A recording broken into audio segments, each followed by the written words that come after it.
بسم اللہ الرحمن الرحیم۔ عمر بن خطاب رضی اللہ تعالیٰ عنہ کہا کرتے تھے کہ میرے اصل دوست وہ ہیں جو میری کمزوریوں، کوتاہیوں یا غلطیوں کی نشاندہی کریں، کیونکہ جو اپنی اصلاح کرانا چاہتا ہے وہ ان چیزوں سے تو خوش ہوگا، بشرطے کہ جو غلطیوں کی نشاندہی کرنے والا ہے وہ مخلص ہو اور اللہ کی رضا کے لیے وہ کرے۔ اسی طرح ابو بکر صدیق رضی اللہ تعالیٰ عنہ نے پہلے دن جو گویا خطبہ دیا خلافت سنبھالتے ہوئے اور لوگوں کو آ کے دیکھو میں عام لوگوں کی طرح انسان ہوں، اللہ نے میرے اوپر ذمہ داری زیادہ ڈال دی ہے، جب تک میں اللہ اور اللہ کے رسول کی فرما برداری کرتا رہوں، اطاعت کرتا رہوں تو تم میری اطاعت کرنا، اور اگر میں اللہ اور اللہ کے رسول کی اطاعت نہ کروں تو بالکل میری اطاعت نہ کرنا۔ اسی انداز سے بعد میں عمر بن عبدالعزیز نے بھی جب خلافت سنبھالی تھی تو انہوں نے بھی اسی طرح کا خطاب کیا تھا۔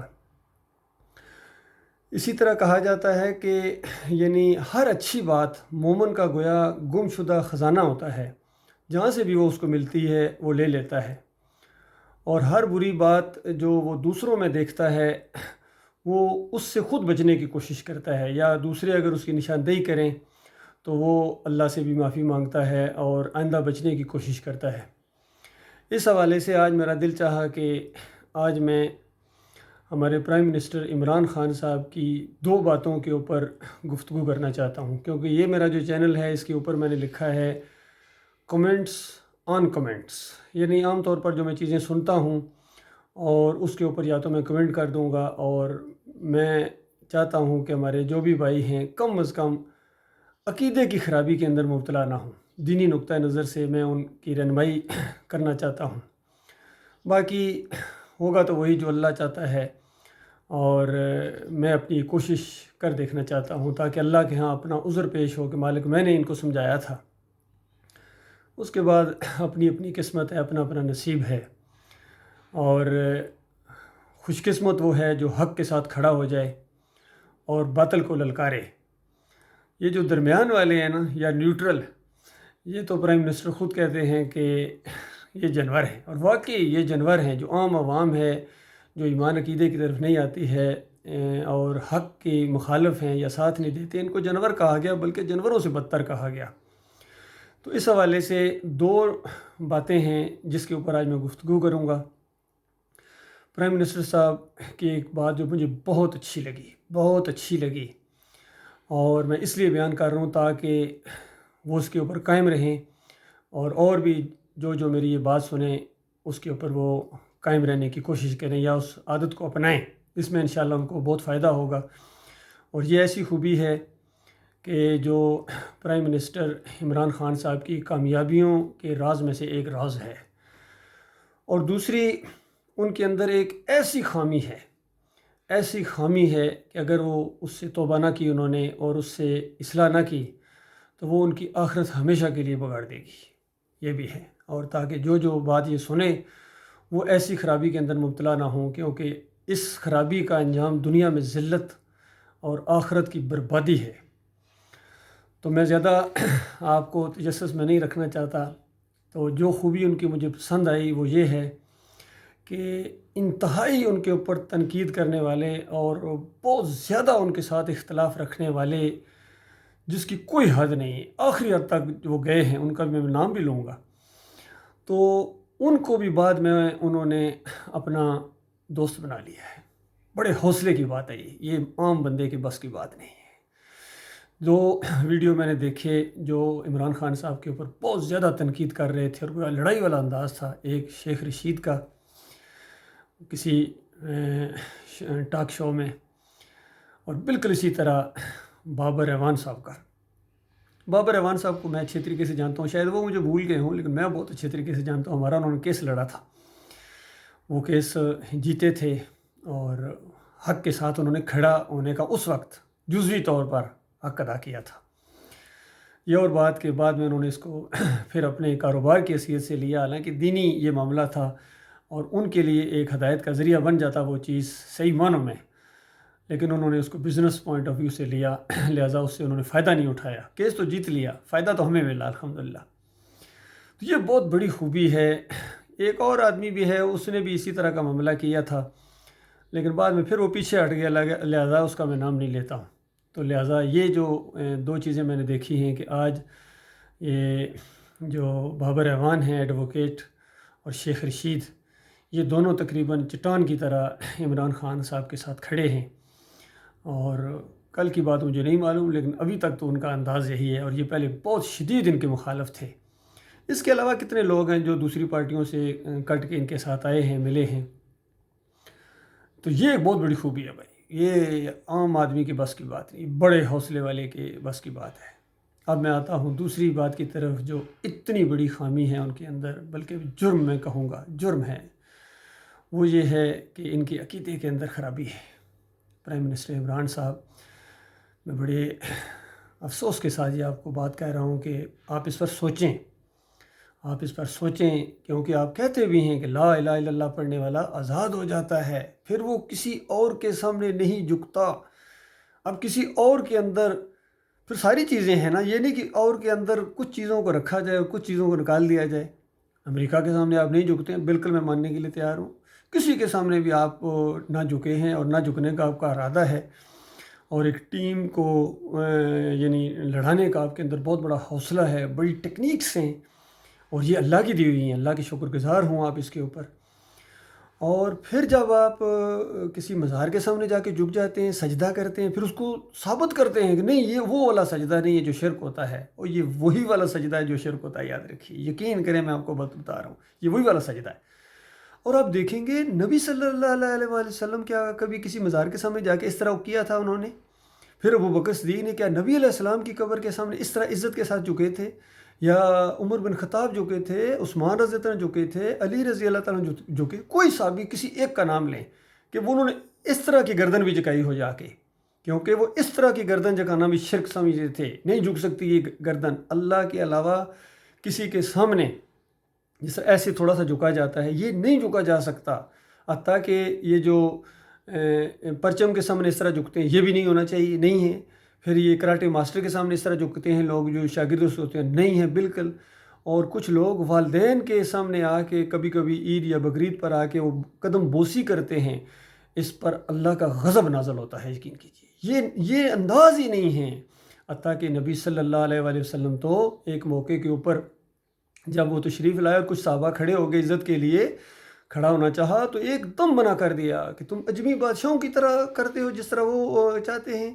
اور پھر ایک اور حدیث کے اندر آیا کہ جس کا یہ شوق ہو کہ لوگ اس کے احترام میں کھڑے ہو جایا کریں، وہ اپنا انجام آگ بنا لے، جہنم کے اندر بنا لے۔ اس راستے کو اللہ تعالیٰ نے بند کر دیا ہے۔ سوال ہی پیدا نہیں ہوتا کہ کسی اور کے سامنے جھکا جائے، کسی اور کو مدد کے لیے پکارا جائے، یا کسی اور کا پٹا اس طرح گلے میں تعویذ کی شکل میں، یا جس طرح یا آپ نے بندوایا تھا وہ یا علی مدد کا پٹا، میں دیکھ رہا تھا ویڈیو کے اندر، مجھے بڑا افسوس ہوا۔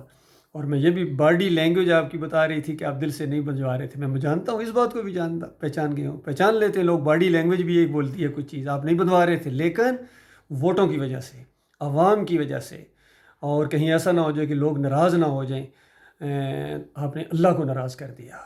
پھر آپ کی یعنی کسی جلسوں کے اندر بھی اگر کوئی اللہ کے علاوہ کسی اور کا نعرہ لگائے، نعرہ حیدری یا اس طرح، تو آپ اس کو منع نہیں کر سکتے ہیں۔ آپ کے قریبی لوگ ہیں، اپنے آپ کو پجوا رہے ہیں، پوری طرح خدا بنے بیٹھے ہیں، آپ چاہے محمود قریشی صاحب ہوں یا اور یہ جتنی گدیوں کے اوپر بیٹھے ہوئے ہیں، یہ مخدوم کہلانے والے، یہ عبادت کروا رہے ہیں اپنی، اور آپ کے دستے راست بنے ہوئے ہیں۔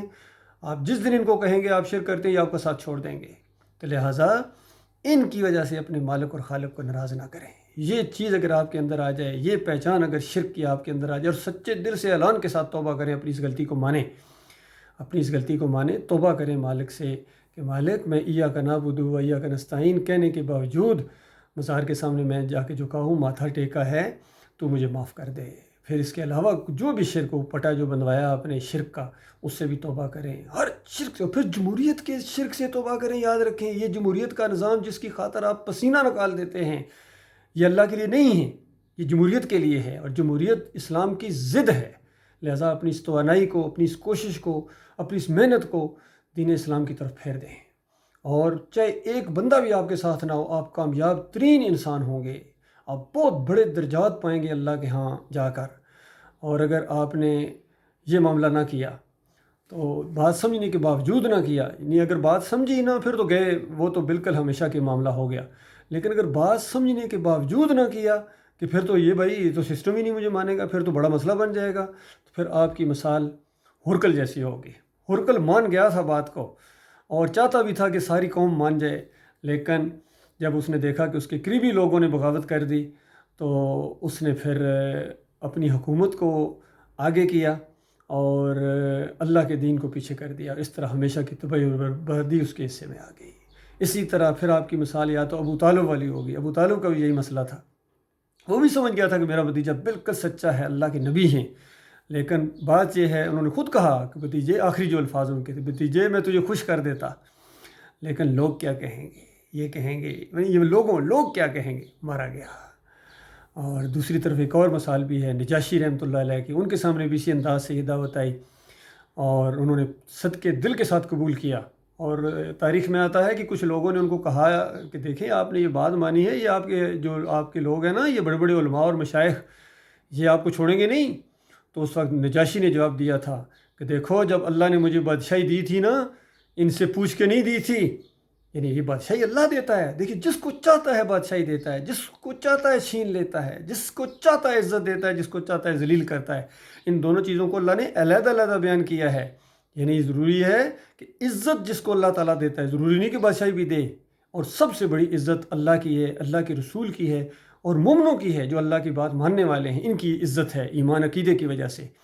اور جو ایمان عقیدے کے ساتھ غداری کرے، اللہ کے علاوہ کسی اور کو پکارے، یا علی مدد، یا رسول اللہ مدد، پھر یا علی مدد کے پٹے بندوائے، پھر اس کے بعد یہ شرک کے خلاف آواز نہ کھولے، یہ سبیلیں لگی ہوئی ہیں، محرم کی سبیلیں، مشرکانہ سبیلیں، پھر 11ویں، پھر 12ویں، پھر میلاد کے ایک یہ شرکیہ چیزیں ہیں. اس کو بھی ظاہری بات ہے، آپ نے پچھلی دفعہ کہا تھا اس دفعہ ہم میلاد بہت جوش و خروش سے منائیں گے، یہ شرک کی سالگرہ ہے جو آپ منا رہے ہیں.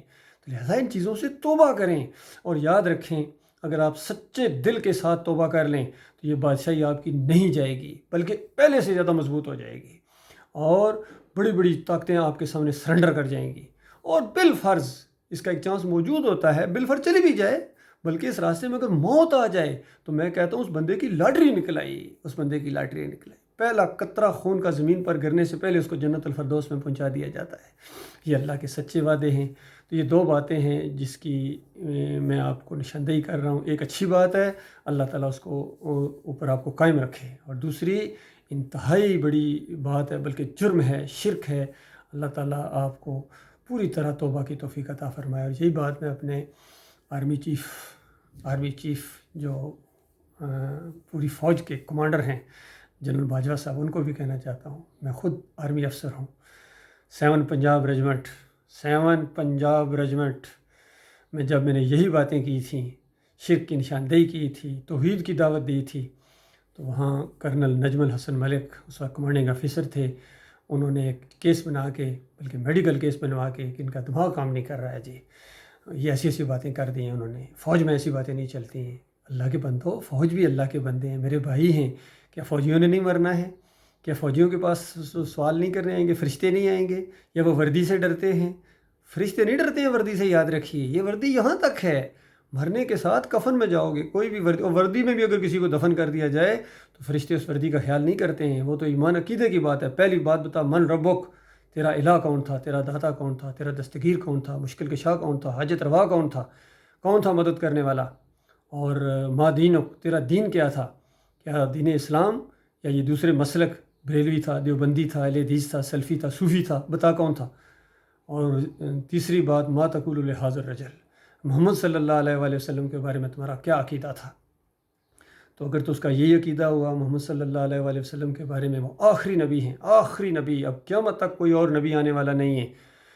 عیسیٰ ابن مریم کا نزول ہوگا، وہ پہلے کے نبی ہیں، وہ نئے نبی نہیں ہیں. باقی یہ جو قادیانیوں نے مسئلہ اٹھایا، خالص کفر ہے، شرک ہے. ان کو کافر کہے بغیر کوئی بندہ مسلمان نہیں ہو سکتا ہے.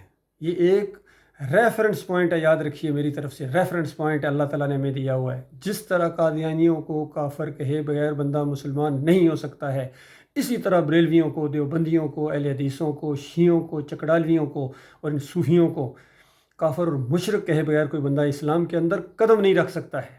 کیونکہ ان کی کتابیں اٹھا کر دیکھیں، شرک اور کفر سے بھری پڑی ہیں اور آج پوری دنیا میں یہ جو دین اسلام کے نام سے یہ نام دین پایا جاتا ہے، انہی صوفیوں کا، ان مولویوں کا، ان پیروں کا یہ دین ہے۔ یہ اللہ کا دین نہیں ہے۔ یہ اللہ کا دین توحید کا دین ہے۔ محمد صلی اللہ علیہ وآلہ وسلم نے جس کو اختیار کیا، صحابہ اکرام نے جس کو اختیار کیا، جس کی خاطر جانیں دیں، یہ جمہوری نظام نہیں تھا، یہ ووٹوں اور نوٹوں کے ذریعے نہیں آیا تھا، وہاں ہارس ٹریڈنگ نہیں ہوتی تھی، کیونکہ وہ دین اسلام ہے، ایمان کے اوپر بننے والی اسلامی ریاست تھی مدینہ ریاست۔ وہاں سوال پیدا نہیں ہوتا ہے، وہاں تو شورائیت ہے، اور یہ نہیں کہ پوری اسلامی مملکت سے ہر ایک کے رائے لی جاتی ہے، کافروں سے بھی، مشرکوں سے بھی، بدکاروں سے بھی، چرسیوں سے اور بھنگیوں سے بھی، کہ بتاؤ تمہارا لیڈر کون ہونا چاہیے۔ تو یہ عوام کی خدائی کا معاملہ نہیں ہے، یہ دین اسلام کا معاملہ ہے۔ تو لہٰذا سمجھنے کی کوشش کریں۔ اللہ تعالیٰ سب بھائیوں کو اس کی توفیق عطا فرمائے۔ جو دوسرے لوگ ہیں وہ بھی اپنی آنکھیں کھولیں۔ نواز شریف صاحب، شہباز شریف صاحب، اور شیخ رشید صاحب، اور سینیٹر جو رہے ہیں اپنے بابر احمد صاحب کو بھی میں یہ کہوں گا، آپ کو اللہ نے جو صلاحیتیں دی ہیں، ابھی آپ کی طاغوت کے راستے میں یہ صلاحیتیں لگ رہی ہیں، جمہوریت کے راستے میں لگ رہی ہیں، ابھی تو اللہ کے راستے کی طرف قدم بھی نہیں رکھا ہے۔ جس دن اللہ کے راستے کی طرف آئیں گے، پھر آپ کی صلاحیتیں جو اللہ نے دی ہیں، اگر اس کی خاطر نہ لگیں، اس کی حمایت میں نہ لگیں، اس کی حمایت میں نہ اٹھے، تو یاد رکھیے یا تو آپ حق کے ساتھ ہیں یا آپ باطل کے ساتھ ہیں۔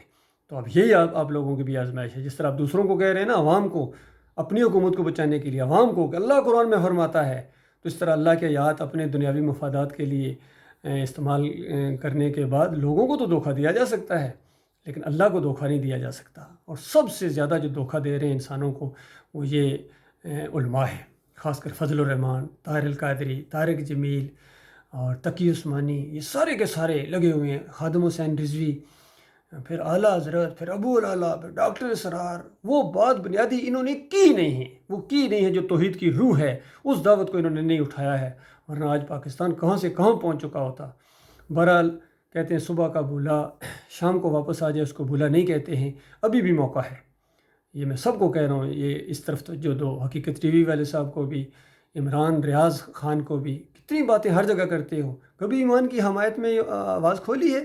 کیونکہ عرصہ دراز سے یہ گزشتہ 37 سال سے میں باتیں کر رہا ہوں، اور گزشتہ یہ تقریباً 8-10 سال سے یوٹیوب چینل کے اوپر بھی، اور ہر جگہ یقیناً آپ تک یہ باتیں پہنچتی ہیں، اور لیکن آپ کو ایسا لگتا ہے اس چیز کی کوئی اہمیت ہی نہیں ہے۔ ہر چیز کی اہمیت ہے، اس چیز کی اہمیت نہیں ہے۔ تو یہ تو خیر اپنے اپنے نصیب کی بات ہے بھائی، تو اپنے اپنے قسمت ہے۔ اللہ تعالیٰ غور و فکر کرنے کی توفیق عطا فرمائے، اور میرے اس چینل کو اللہ تعالیٰ خالص میرے لیے آخرت کی صدقہ جاریہ، آخرت کے لیے صدقہ جاریہ کا اسی نظریے سے میں نے بنایا ہے، کیونکہ ایمان عقیدے کی باتیں تاکہ لوگوں تک پہنچتی رہیں، میری نسلوں تک پہنچتی رہیں، اور سب جان جائیں کہ جب ہر طرف کفر و شرک کا اندھیرا تھا، تو کچھ اللہ کے بندے کھڑے تھے حق کے اوپر، اور توحید کی دعوت دیتے تھے، رد شرک کرتے تھے، اور شرک پھیلانے والوں کے اوپر انگلی رکھ کے ان کا نام لے کے ان کی نشاندہی کی گئی تھی کہ یہ ہیں اصل مجرم۔ دیکھیے جس طرح کرپٹ لوگوں کا نام لینا ضروری ہے، اور آپ بار بار کہتے ہیں ان چوروں اور ڈاکوؤں کے ساتھ، ان چوروں، بالکل صحیح کہتے ہیں۔ اسی طرح جو ایمان کے چور اور ڈاکو گزرے ہیں، جن کی نشاندہی کی گئی ہے، انگلی رکھ کے کی گئی ہے، ان کے خلاف اگر آواز آپ نہیں اٹھائیں گے، یا ان کے لیے کہ کوئی دل میں نرمی رکھیں گے، تو یاد رکھیں اللہ کے ہاں آپ کا کوئی مقام نہیں، آپ اللہ کے غدار ہیں۔ بالکل اسی طرح جس طرح ان مجرموں کرپٹ لوگوں کے لیے دل میں جو نرمی رکھتا ہے، وہ ملک پاکستان کا غدار ہے۔ اور دینی نقطہ نظر سے جو اس شرک کے کسی اینگل سے بھی کہیں بھی اس کے اندر دل کے اندر کچھ نرمی ہے شرک کے لیے، یا اس کے اندر حوصلہ نہیں ہے، اور اس وجہ سے کہ کہیں میری نوکری نہ چلی جائے، کہیں میرے رشتہ دار نہ ناراض ہو جائیں، اتنا بڑا ایک ماحول بنا ہوا ہے، کچھ اس میں کمی نہ آ جائے، اتنا بڑا کاروبار کہیں ماندنا پڑ جائے، اتنے بڑے گھر سے کہیں نکال نہ دیا جاؤں، ملک سے کہیں نکال نہ دیا جاؤں، فوج سے کہیں نکال نہ دیا جاؤں، اگر یہ معاملہ ہے، یہ چیزیں رکاوٹیں، تو یاد رکھنا پھر آپ مومن نہیں ہیں، پھر آپ منافق ہیں، اور مرنے کے ساتھ وہ فرشتے آ کے بتائیں گے کہ بے ایمان تیرے کہانی ختم ہو گئی، اور اب ہمیشہ ہمیشہ کی آگ کی طرف چل۔ اس سے پہلے بڑے بڑے لیڈر آئے ہیں، کہاں گئے آج بتائیے؟ ان کی آواز بھی نہیں آتی ہے۔